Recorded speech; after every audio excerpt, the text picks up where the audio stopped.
I'm still, of course, grappling with the situation that took place. It's kind of been an ongoing thing for me daily, just taking it one day at a time. As you did explain, I did get an opportunity to go and get checked. I had an opportunity to go yesterday and get a follow-up, and so I have a great doctor that I've been working with to try to help me get regular use of my arm, because I was tased in the shoulder as well as the lower torso area. And then on my other side of my, of course, I've used those. I use my shoulders for, of course, most of the things that I do. So mentally, of course, you could, just hearing those screams from the video again, and just again reaccounting everything. As an educator, of course, you're always trying to figure out, anything that happens. You're always going through that process again to see, what you could have, how you can move forward on everything. And so it's just been a day-to-day process. It's something I'm still grappling with, and still very, very concerned about the students who had to witness that situation. The students were already, of course, engaged in the plane, as you can hear what I'm saying there. Communicated to the officers that, hey, we're on the last part of the song. There's of course, we call it a cadence point of a song where the students know to go into the last part of the song to cut off. Again, I had students in the stands, about 130 in the stands. Then I had 15 students on the actual track. And so there's a coordination that must happen between those two entities of the band. And so it's not one of those things you just cut the group off. In our case, because of the size of the band, we had to split the group up. And so part of the band is in front of me, and then the other part of the band is on the floor. And so as I communicated with them, we were at the end of the song. That would be the most appropriate situation to happen, because those two groups are not together. The other band, if you look in the footage on the other side, their entire band was up in the stand. So it's much easier for that director to get total control of what's going on with the group while they're playing. And so that's the reason why, again, you could see in there that I did communicate that. And then of course, as a person, you up and you're like, whoa, what do I do? So you're caught off guard. You're confused about why the officer are directing the questions in a way that they are directing it towards me. And so, of course, that's going to cause some confusion for a person. So my reaction was just to let them know, hey, we're towards the end of the song, and as a person up, I wanted to make sure they were aware that this would be the best thing for us to make sure we get to the end of the song, so that way I can properly cut off the band appropriately, so that both groups that's in the stands and the other group that is on the floor would be able to know what's going on almost at the same time.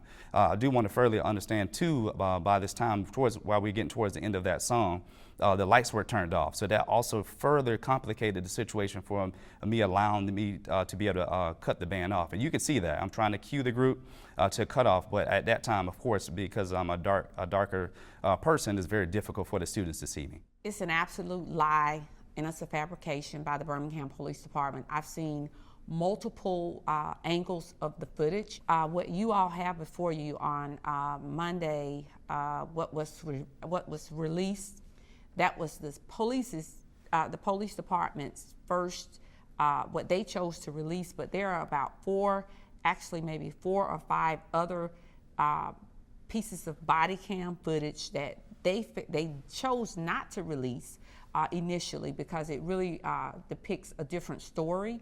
And I again state that there is a fabrication of the truth.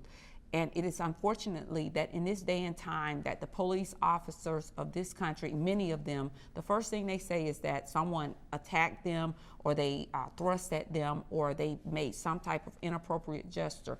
I met with the city attorney yesterday.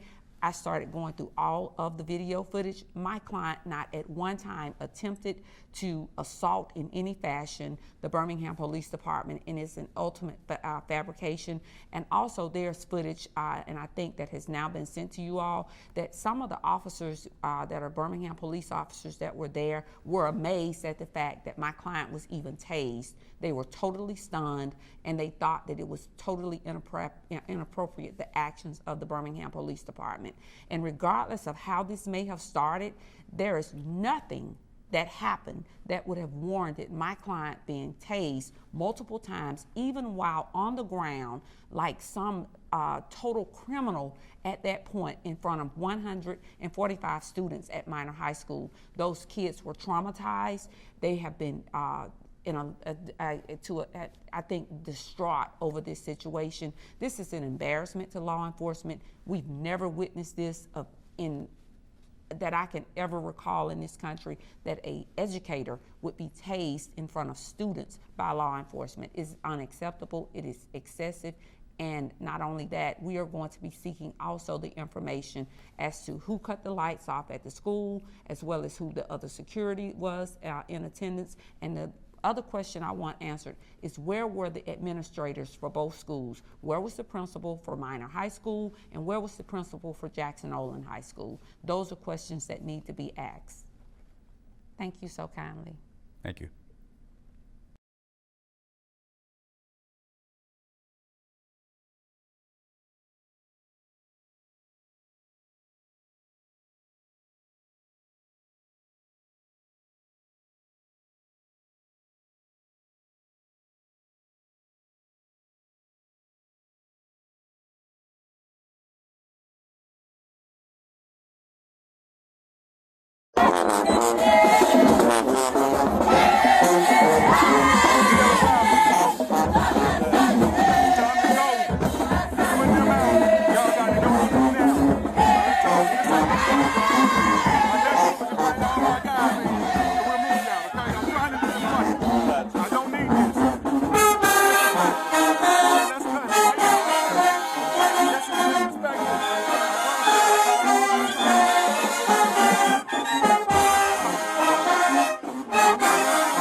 Tell him to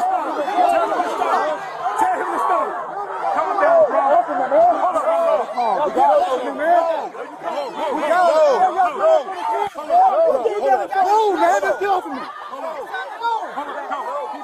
jail because he hit the officer, okay?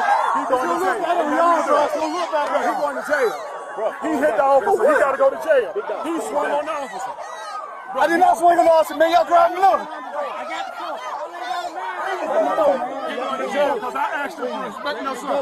That's disrespectful to me. That's for the kids, man. Let me go. How you going to chase me? Let me go. How you going to chase me? Let me go, bro.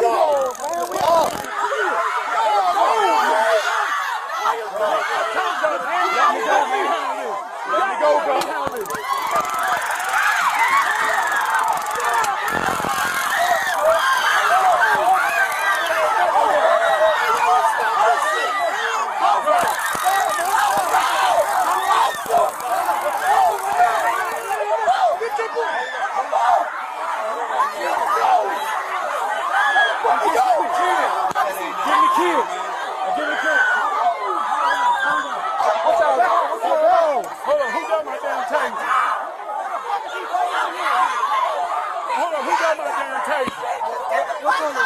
It's our own taser. Hold up, someone got my taser. Ain't nobody leaving until I get my taser.